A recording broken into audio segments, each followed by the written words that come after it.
What I would tell myself my first year as a school-based SLP or BCBA. That is the topic of our summer episode. I am doing shorter episodes this summer because I know you may not be in the car as long driving to school, driving to clients. And so I want to share little bite-sized nuggets of wisdom. At my 20 plus years in the field, I wish I could go back and tell my 23-year-old self all these things to save myself a lot of stress, anxiety, heartache, and overwhelm. Today, I am sharing my 5 top tips and strategies for being a school-based educator. I have always, in some capacity, worked in a public school setting, and I'm going to tell you, I love it. Last year, I stopped and I just did ABA speech and I sat in my home office and I made TikToks and reels and I went to conferences, but I missed being part of a team. I did. I missed the therapy. I missed everything about it. So today, whether you're transitioning to school-based or whether you've been school-based for a long time or you're just starting out, I hope that you love these little gems of information. This summer, I'm doing shorter solo shows to share my wisdom of being in the field and still loving it 20 plus years later. Without further ado, let's get into this show all about being a school-based SLP or BCBA. You're listening to Autism Outreach Podcast, a podcast full of ready-to-use strategies to help those with autism strengthen their communication skills. Here's your host, Rose Griffin of ABA Speech, a speech therapist and board-certified behavior analyst who shares tips you can use in your next therapy session. Welcome to our summer episode. Today, I'm getting into my first year as a school-based SLP. These episodes are short, they're quick bursts of information that I wish I could tell myself, my 23-year-old self, what to do and how to operate in these different environments. We're going to do a summer series, so they're much shorter episodes, they're solo shows, and it is frequently asked questions and topics that if I could go back and tell my 23-year-old self these little gems of wisdom, things would have been a lot better for me. So today we're going to be getting into what I would tell myself my first year as a school-based SLP. I have always worked in some capacity in a public school. My parents were both retired educators, both teachers, both actually taught middle school. And I love being part of a public school team. I stepped away from it last year and just did ABA speech. And I just felt like this heaviness in my heart, believe it or not, because when you're school-based every single day, it's a lot. It's so much. So this year I went back. I'm 2 days a week in my own children's school, which is nice because the commute is shorter. It's very flexible. I can be putting a mom first, which is always most important for me. So today, what I would tell myself my first year as a school-based SLP, I want to share my top 5 tips. My first year as a school-based SLP was my CFY year, my clinical fellowship year. So in the field of speech pathology, we have a year called your clinical fellowship year, which is really nice because it is a year where you have guidance from another speech language pathologist. You are paid your normal average salary. It's not like an internship type thing. It's not like you're working for free. You're getting your first job, but ASHA, kind of our governing body there, tells us, okay, this is your clinical fellowship year. You need supervision. Now, everybody has a different supervision story that they're going to share with you, mentorship. I have Lynn Dudek on, my friend, later this summer talking about a really great supervision experience that she had and one that was not so great. And we've all been able to have those experiences. But that is what I did. So for my CFY year, I took a position in a district, a very large district actually, and I was working in the school age population. And funny enough, I did not have any learners with autism on my caseload because there was somebody in the district and that is what she did. She worked with all the students who had more complex communication needs. And so I was a general speech language pathologist and 5 days a week working in a public school. These are the 5 top tips I wish I could go back and tell my 23-year-old self. I would tell myself, number one, the administrative assistant in your building and the custodian are your best friends.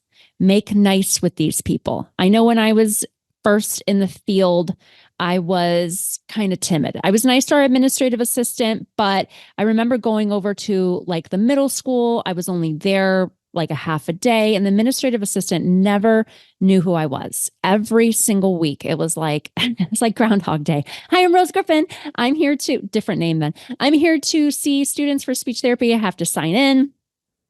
I was so highly offended by that. I don't know why. But I would have just been nicer, gone out of my way to be friendly with the administrative assistant and the custodians, because I really do love working with people. I have to be around people. That's why my experiment of just doing ABA speech kind of failed, because I was just working in my home office and I was like, people, friends. I need that kind of like to live my life, which is good. It's a good thing to know. But the administrative assistant can just help you with so many things about the way the school works, about the way the teachers work, about the schedule. The schedule. That is the speech therapist's arch enemy, is making that schedule at the start of the year and always updating it. I say just put that into a pencil. Write it out in pencil. I actually print out my schedule every single week, keep track of who was there, if somebody was absent, because we have to keep track of those things, right? And custodians, they can just help you out with the building if something's wrong in your room. They just have eyes on the building. Those are really the people who have the most power in the building. So make nice with your administrative assistant and your custodians, because those are going to be your besties, okay, in the building. So that's tip number one. Tip number two, you will not have all the answers. Okay, this is tip number two. That may sound like an easy tip, and you may think that I'm simplifying things, but when you are just starting out in the field, or if you were working in medical speech pathology or as a BCBA and now you're working with younger kids or in a school for the first time, it's different. There are different rules. There are rules that are written, and then that idea of these unwritten rules. And those could be different by state by state. There are going to be things that you do not know. And it is okay for you to say, I'm not sure about that. Let me ask. I say those things all the time. I'm not sure about that. Let me ask. Because where I worked in my own homeschool district here, there are speech therapists that have been there their entire career. They know the answer. Okay. I'm just a visitor here. They know the answer, and that's okay. We don't want to lie. We don't want to make something up, and we don't want to get all flustered if we're not sure. We can't know all the answers. Our roles as speech therapists, BCBAs, teachers, whoever's listening in, there are a lot of things, a lot of moving pieces and parts, and we cannot know all the answers. So give yourself some grace and just know that you are going to learn over time and that it's okay to check on things. Okay. Number 3, find a mentor. Find a mentor. Yes, as a speech therapist, you have to have a CFY supervisor, and that is something that has to be set up and something that has to be documented per ASHA guidelines. If you're a BCBA and you're new to the field, we don't have that yet. I was actually listening to a podcast. I heard Dr. Mary Ann Jane Weiss. I'm sorry if that is not her very correct name, but she was saying, you know what? I think BCBA should have something like the clinical fellowship year. I agree. It's hard to be a professional at first, and it's nice to have that mentorship. So if you are listening and you're a speech therapist and you need something that's more than your CFY supervisor, or if you're listening and you're a BCBA and you are feeling lonely and feeling overwhelmed, find a mentor. There may be somebody in your building. There may be somebody that you went to school with. We also have that capacity at the ABA Speech Connection, which is my CEU membership. So every single month, we do a live CEU and get together. If you can't do that, it goes into the CEU library as a self-paced course.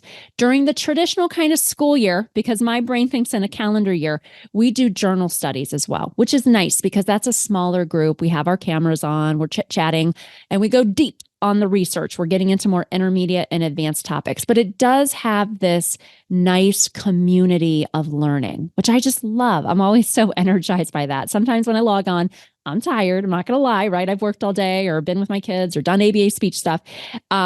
and I log on and I see everybody and we're excited to learn and we get a lot of CEUs, but we also have that community component. So if you feel lonely in the field, if you feel like you want a mentor or a nice community of support, the ABA Speech Connection, I'll have a link for that. You can join us either monthly or annual. So find a mentor. That is my third tip. Okay. Understand the people in the building, make friends. Number 2, you won't know all the answers. Give yourself some grace. Number 3, find a mentor, either in real life or through the ABA Speech Connection. Number 4, try to analyze. Now, this is easy for me because I'm constantly analyzing. But don't think that if I meet you in real life, I'm analyzing you. I'm just kind of taken in life, right? With my lens of being a speech therapist in BCBA. So I'm constantly analyzing things. I don't know if that's necessarily the best way to do life, but it's the way my brain works. So take notes about what you love about your first job. So what do you love about your job? What do you not like about your job? This is going to be important because chances are that your first job is not going to be the job that you always have. So if you have a boss that gives you a lot of freedom, a lot of independence, and you love that, that's great. If you have somebody that's micromanaging you and looking at every single decision that you make, take a note just in your mind. Do you like this? Do you not like that? Are you working in a place where you have no relationship with your coworkers and you don't like that? Or are you working somewhere where they try to say it's a family and that's over the top for you? We all have pluses and minuses about our workplace, but take note and say, do I like this atmosphere? Do I like this culture? That's going to be really, really important. Okay. Number 5 is listen more, talk less. So when you're in meetings, I think this is a good piece of advice. You're just kind of learning the lay of the land. Listen more, take in all the nuances, take in everybody's role on the team. Obviously, do your part, be prepared in your meetings. Try to understand the culture of the workplace. Every single place has a culture. Every single person has their roles on paper, but has their roles in the meetings, on the team. And that's going to be important for us to kind of take note and to be able to be part of the team. But I find when I'm new to something that I listen more and I talk a little bit less because I'm trying to understand, what is my role here? What is my role here? I look back, I still have my old data binder. I might have got rid of it. It was downstairs in my storage room. And I would look back at it and look at my lesson plans and my SOAP notes when I was a general school-based SLP. And that culture was very different from the time that I then transitioned to working at the Cleveland Clinic at the Learner's School, which is a school, a non-public program for autistic learners and students with other complex communication needs. That culture was very different than the culture that I had in the school-based placement. And I really just needed to learn, how do these things work? What is the environment? What is each person's role? And what is my role on the team? How can I be instrumental in helping my students in maximizing client outcomes? That sounds so clinical, but in research, that's what they say. Okay, so I try to bring the research to all of you, and sometimes I talk like this. But how do we use our role, our expertise to help our students, right, on their communication journey in a more friendly way? Okay, so what would I tell myself my first year as a school-based SLP? I would say, know the administrative assistant, get to know the custodians, obviously get to know the teachers, your school psychologist. They're all going to be important. Your SPED director. I am with my SPED director a lot now in a very small district. In my old district, I never really saw the SPED director unless it was a very contentious case, which we're going to do a summer episode on contentious IEP meetings. So brace yourself for that. Number 2, you're not going to know all the answers. So give yourself some grace. Give yourself some grace. I'm constantly learning. This is me 20 plus years in the field, and I don't know all the answers. We never do, right? But I know somebody who will, and I can ask that person. Okay, number 3, find a mentor. Find somebody to mentor you. It's nice to not go it alone. If you don't have a mentor in real life, join us in the ABA Speech Connection CEU membership. It is a wonderful group of like-minded people, a wonderful place to find a mentor, colleagues. It's great. Number 4, take notes mentally or jot them down about what you like about your first job. What do you like? What do you not like? I love right now that I have a 5-minute commute. Okay. For 10 years, I had a 45-minute commute, and that really never bothered me until I stopped doing it. And then I realized that I was getting back like 5 hours of my life. And I'm going to tell you, it was a game changer. That was a game changer for me, that whole transition.